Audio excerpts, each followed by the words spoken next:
शहजाद चौधरी साहब, एस्टैब्लिशमेंट की हुकूमत है, शहबाज शरीफ को सिर्फ फीते काटने के लिए रखा गया है। ये बानी पीटीआई इमरान खान फरमा रहे हैं। बानी पीटीआई को किन मकासद के लिए रखा गया था 18 से 22 तक?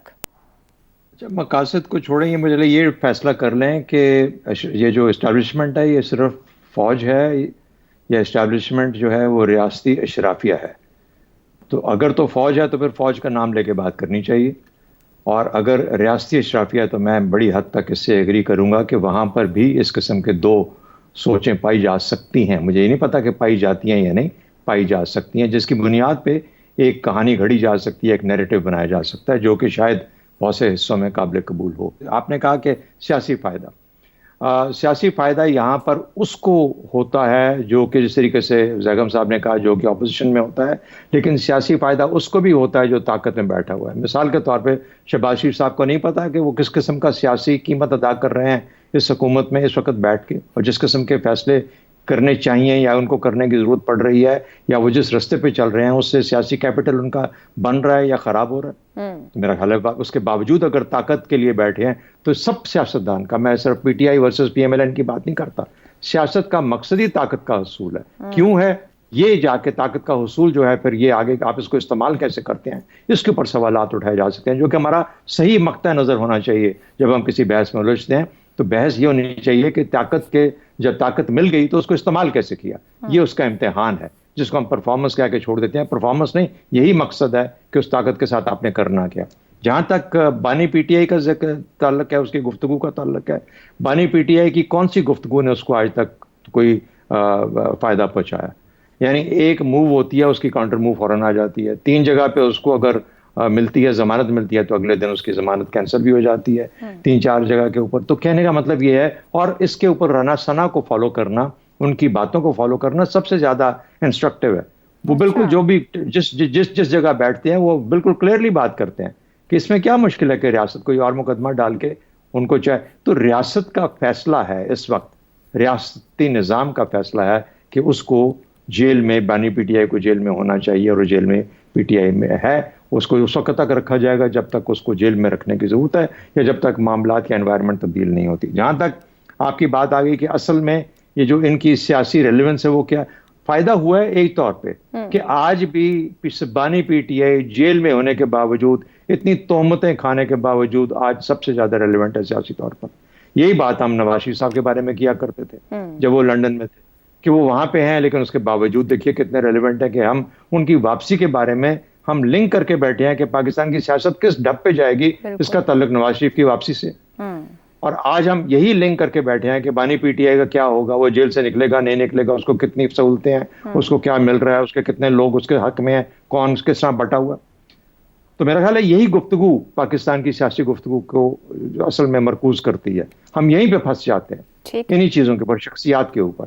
फ़ायदा अगर हुआ है तो बानी पीटीआई को वोटर्स के वोट का फ़ायदा हुआ 8 फरवरी के, और उनकी सेकंड टियर लीडरशिप या जो लीडरशिप आज सामने नजर आ रही है उसको फायदा पहुंचा, वरना ये तो सब छुप के खामोश होकर बैठे हुए थे, ये तो बात भी नहीं करते थे। इन वोटर्स ने उनको खड़ा किया, इन वोटर्स ने बानी पीटीआई को रेलेवेंस दी, इन वोटर्स का जो जोर था, जो प्रेशर था, उसने इन्फ्लुएंस किया, उसने हर एक को थोड़ा सा हिला के रख दिया।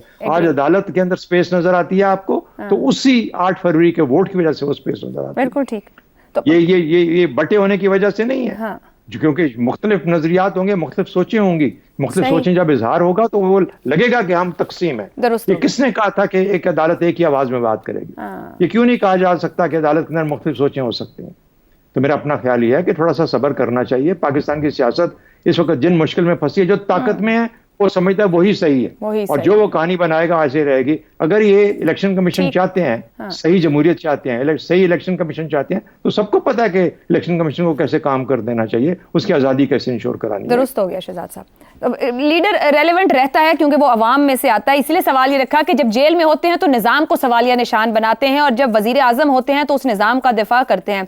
अबसार साहब, two wrong don't make a right, और अगर बानी पीटीआई ने अपने दौर में जमहूरियत को नुकसान पहुंचाया, तो क्या आज की हुकूमत मुख्तलिफ कानून साजी करके एक हाइब्रिड निज़ाम को मजीद मजबूत जो बना रही है, तो इसको जवाब दिया जा सकता है? फिर नहीं, इसका जवाब तो कोई नहीं है, लेकिन एक प्रोसेस भी होता है, जो प्रोसेस सेट इन मोशन, तो वो फिर प्रोसेस अपना पूरा कोर्स तो पूरा करेगा ना। اب میں ایک دن اپنے یہاں جونیئر سے بیٹھا بات کر رہا تھا آفس میں کہ ہم نے 30 سال کوشش کی اس میڈیا کی آزادی کے لیے، سٹیپ بائی سٹیپ، تھوڑا تھوڑا پاؤں آگے کر کے، تھوڑا تھوڑا پاؤں آگے کر کے، اور ایک دن آیا 9 مئی، وہ ساری آزادیاں ہم سے چھین کے لے گیا، کیونکہ اس دن ہم لوگ جو جمہوریت کی بات کرتے ہیں، جو بنیادی حقوق کی بات کرتے ہیں، انہوں نے لائن کراس کی، وہ تشدد کے راستے پہ چل پڑے، وہ اس راستے پہ چل پڑے جس کی وہ مخالفت کر رہے تھے. ہماری اس اخلاقی برتری کو ختم کر دیا گیا. یہ وہ پروسیس سیٹ ان موشن کس نے کیا؟ کس نے؟ یہ میں کل بھی یہ بات کر چکا ہوں، یہ ہمیں بھولنا نہیں چاہیے. اور بڑے لیڈروں کی چھوٹی غلطیاں قوموں کو بڑے نقصان دیتی ہیں. Very true. اور میں کسی لیڈر کا اس وقت احترام کروں گا جب میں اس کو دیکھوں گا کہ اس کے لیڈرز وہ کن کو فالو کرتا ہے، وہ کن کو اپریشیٹ کرتا ہے. اور انفارچونیٹلی خان صاحب کا جو سب سے بڑا آئیڈیل لیڈر ہے جس کا نام جنرل ایوب خان ہے، اور وہ خان صاحب کا سب سے بڑا، اس کی مثالیں دیتے ہیں امریکہ میں استقبال کی، جو اس لیے استقبال ہوا کہ اس نے پاکستانیوں کی گردن امریکی غلامی میں دینے میں سب سے گھناؤنا کردار ادا کیا. میرے لیے یہ تکلیف ہے کہ خان صاحب ایک دن امریکہ کو گالی دیتے. پہلے کہتے امریکہ میں استقبال ایوب خان کا بات ہوا کیونکہ وہ امریکہ کے غلامی میں دینے والا تھا، ہمیں دے دیا اس نے، جو آج تک نہیں نکل سکے. پھر ایک دن آتے کہتے ہم امریکی غلامی کے خلاف کھڑے ہو گئے ہیں. Absolutely not. آج بھی کہا ہے انہوں نے، آج بھی امریکہ کی قرارداد کی تعریف کی ہے انہوں نے. کس طرح کی دوہرے معیار ہیں؟ اس طرح کے دوہرے معیار سے زومبیز کو تو آپ کنونس کر سکتے ہیں. میں نے یہ بال دھوپ میں سفید نہیں کیے، اسی ملک میں جد و جہد کر کے کیے ہیں. اور اسی طرح کے لوگوں، میں فیشن کے لیے میڈیا میں نہیں آیا جیسے خان صاحب نے کرکٹ کے لیے، اور پہ ایک دن سوچا میں سیاست میں آ ہی جاتا ہوں، اور وہ آ گئے اور 20 سال لگے رہے. سر یہ جو تضادات سے بھرپور ان کی گفتگو ہے، یہ ان کو فائدہ دے گی ان فیوچر؟ دیکھیں، تنازع کھڑا کرنا ہے نا، تنازع تو فائدہ دیتا ہے، اور تنازع ان کو فائدہ دے رہا ہے. جو عدلیہ یا میڈیا یا اسٹیبلشمنٹ میں ان کے ساتھ نہیں ہوتا وہ اس کو ٹارگٹ کر لیتے ہیں. قاضی فائز کا کردار ان ججوں سے 1000 درجے بہتر ہے جن کے لیے یہ سب کچھ آج کل ہو رہا ہے، جن کے دامن پہ شاید چھینٹا تو چھوڑیں. نہیں، ٹھیک نہیں ہے نا، یہ بات کرنی چاہیے. قاضی فائز کے خلاف بات ہوتی ہے تو سب کرتے ہیں. جب ان کے حق میں کوئی بات، مجھے بتائیں ان پہ کیا الزام ہے؟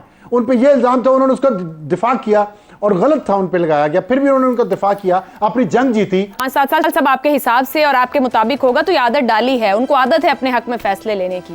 تو جب تک چیزیں ٹھیک نہیں ہوں گی اور یہ وہ جو اوپر تقسیم کی بات ہوئی وہ نہیں سنیں گے کہ ہر طرح کی رائے ہو سکتی ہے، آپ کو ناپسند بھی ہو وہ رائے، مگر ایگزسٹ کرتی ہے.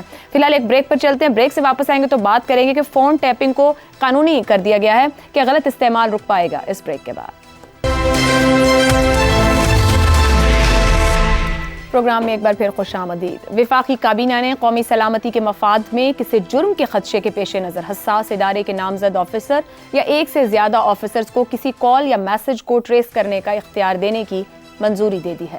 ایجنسی کا افسر گریڈ 18 سے کم درجے کا نہیں ہوگا. کابینہ نے یہ اختیار پاکستان ٹیلی کمیونیکیشن ایکٹ 1996 کی دفعہ کے تحت دیا ہے. اس دفعہ کے تحت وفاقی حکومت کو یہ اختیار حاصل ہے کہ وہ قومی سلامتی کے مفاد کے تحت کسی افسر کو نامزد کر سکتی ہے کہ وہ ٹیلی کمیونیکیشن کے سسٹم کے ذریعے کسی بھی کال کا سراغ لگا سکتا ہے. کال یا میسج میں مداخلت کی گنجائش قومی سلامتی کے تحفظ کے نقطہ نظر سے ایک مستحسن اقدام ہے، مگر اس کے کچھ منفی پہلوؤں کو نظر انداز بھی نہیں کیا جانا چاہیے.